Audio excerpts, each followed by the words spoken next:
Have you ever wondered why some days you feel deeply in tune with yourself and other days everything feels completely out of sync?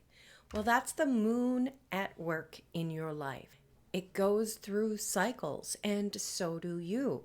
In just 15 minutes, I'll help you crack the code of the moon in astrology. You'll learn how the placement of it in your chart does reveal your emotional blueprint and how you process things intuitively, how the phases can actually be a help to guide you through your day-to-day life and the ups and downs of life.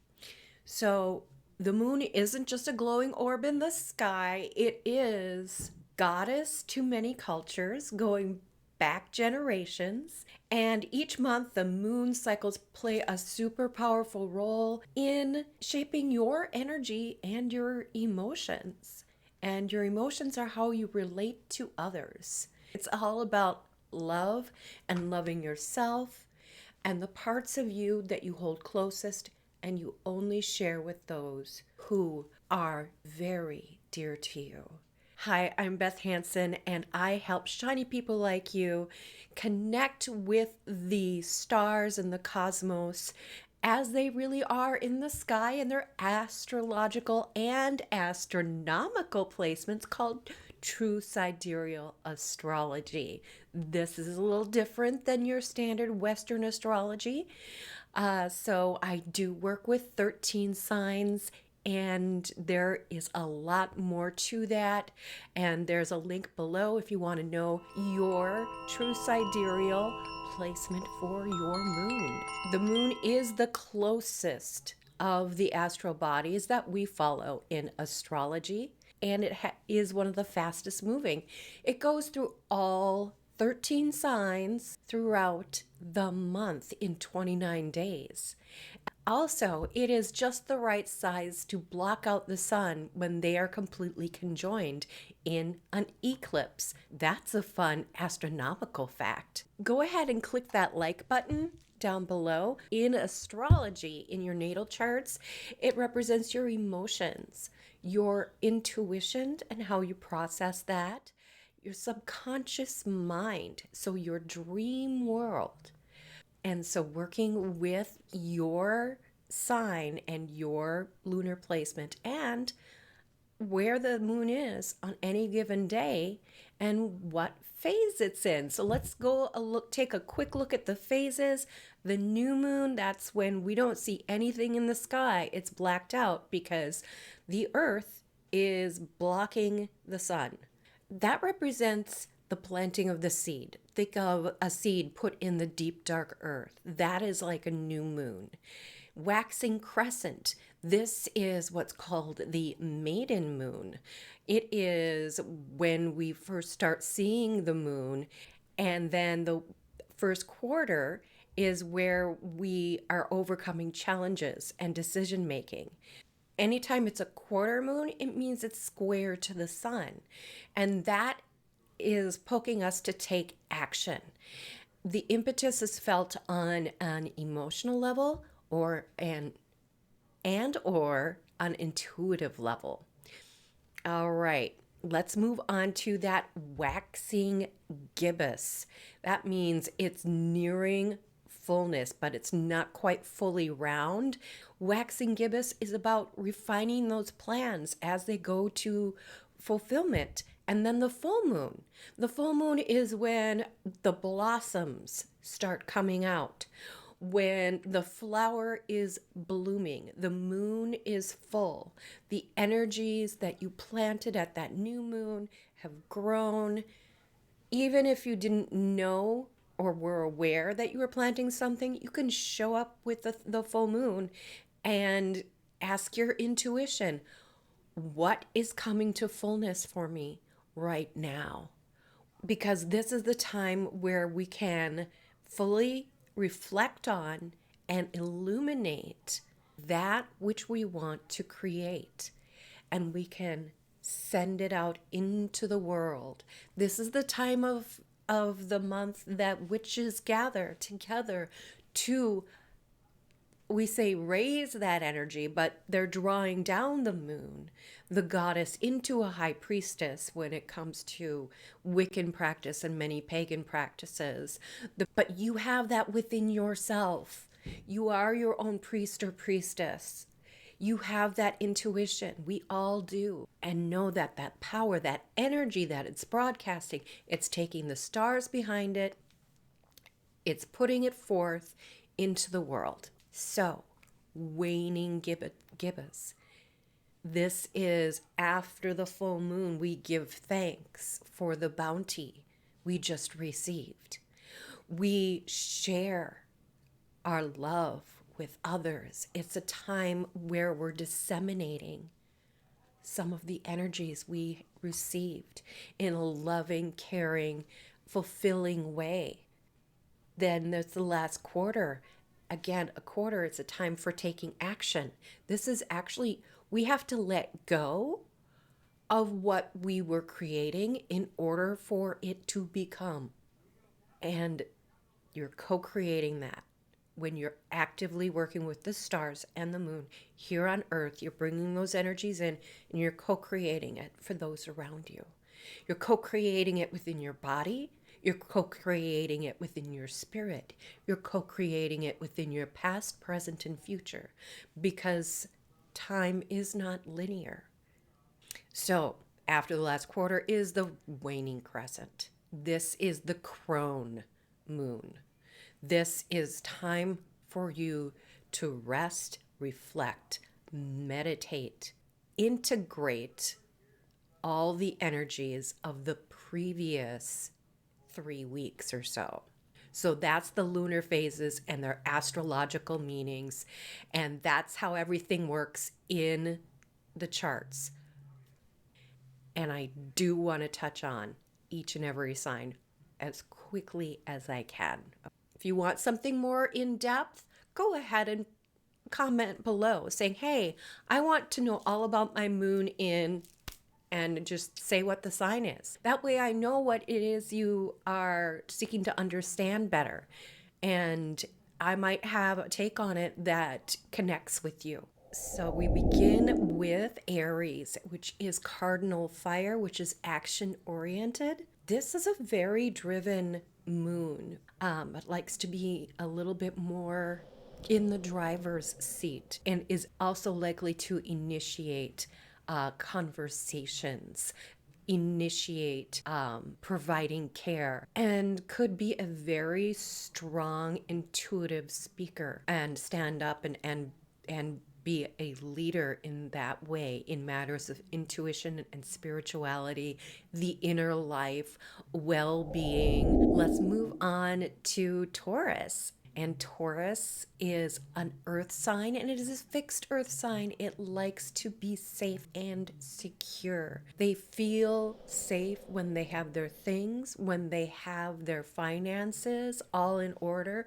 And when it comes to expressing their emotions, they do so in a very constant and consistent manner, except when they get riled up or upset. That's when they take on the bull and they want to have their comforts, okay? Our third sign is Gemini, and that is an air sign, and it is a mutable air sign. So there's a sense of being able to intuit, and they know stuff about people intuitively. They know it, and they know when you're telling the truth and when you're lying. When it comes to expressing their emotions, they're very verbal. They like to write things down too. They love letters. That's now as we move to Cancer. Cancer is a cardinal water sign, and the moon is super duper happy in Cancer. It is in its full mothering mode. It is caring and sharing, and they're there for you on an emotional level and an intuitive level. And they are more likely just to act when they see somebody in need, but you can show them some appreciation because that will really warm their hearts. So next we have Leo. Leo is a fixed air sign. It's about expression and creativity, and with the moon in there, sometimes they're too shy. This is the shy part of Leo. These are folks who need support in their expression. They love your applause, but not in a way it's like, oh, look at me. It's like, oh my gosh, you see me. I'm shining now. Oh my gosh. And then they might step back a little bit and be a little bit afraid, because that is experiencing life through the moon in Leo. Okay, Virgo comes after Leo. So Virgo, who is happiest when things are well taken care of. They do need some assistance with that in their lives and in their homes and in their relationships. This is very much a beautiful maiden dancing in a field, and she is more likely to keep dancing with the flowers than notice the handsome or beautiful person admiring what they're doing as they create a beautiful synchronistic dance. And now we come up to Libra, which is all about keeping things in beauty and balance. And emotionally, they do not like it when emotions go hog wild. On that emotional level, intuitively, oh my gosh, they're the walking lie detectors. They know, because they are the ones who have that balance of judgment.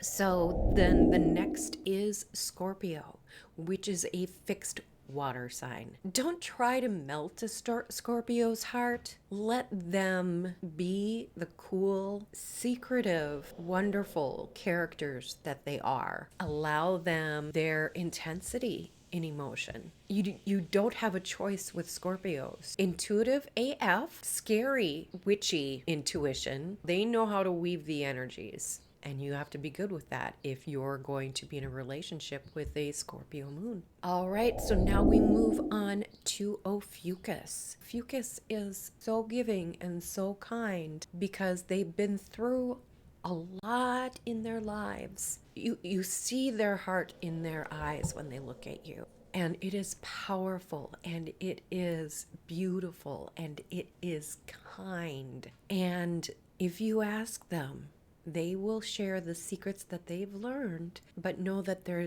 sharing them because they believe that you can be healed. Now we move on to the mutable fire of Sagittarius. Sagittarius are optimistic and adventurous when it comes to their hearts and when it comes to the people they love. And if you're a Sagittarius moon, your heart is so big and expansive. You love to explore things in your relationships. You love to love. Capricorn are goatfish. So we have that fishy tail. So we have that shininess from the moon to glitter off of, that glow. Let me tell you a secret here. That glow is hard earned. It's because you're willing to be in it for the long haul. And in a relationship, you need somebody who is able to commit to you. And when it comes to intuition, to support your own shiny self and those you're lifting up with you. On Aquarius moon, we have fixed air, which is like, okay, the ghost in the machine. Your love for humanity speaks for itself. You love all expressions of love in all their many myriad forms. When it comes to intuition, you're intuiting things on that higher plane, and sometimes you have to come back down to earth for the rest of us and calm and ground yourself. Finally, it's Pisces moon, the tenderness and the shininess and the creative flow, all of this and the letting go of things, because it is mutable water. You are the ones who need that meditation time, that quiet time, those sacred spaces. So that is what we have, all about the moon, the goddess and the moon, from The Charge of the Goddess by Doreen Valiente. Listen to the words of the great mother who of old was called Artemis, Aphrodite, Diana, Isis, Caradwin, Brigid, and by many other names.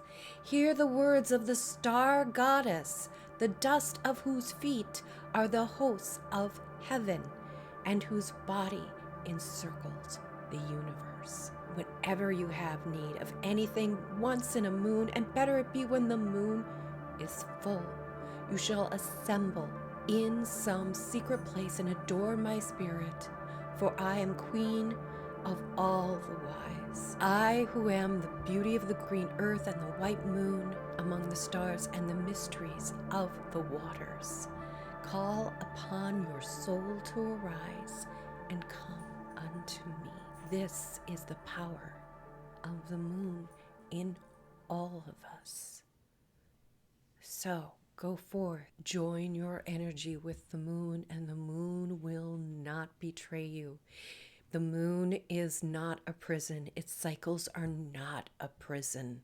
Don't listen to those who say they are, because she releases those shackles when you combine your energies with that of the moon. Blessed be, namaste, and all that jazz. Take care, my shiny friends, and if you want to know more about maybe your sun placement and how that relates to you in true sidereal astrology, I've got a video for that. So click on that and we'll see you in the next video.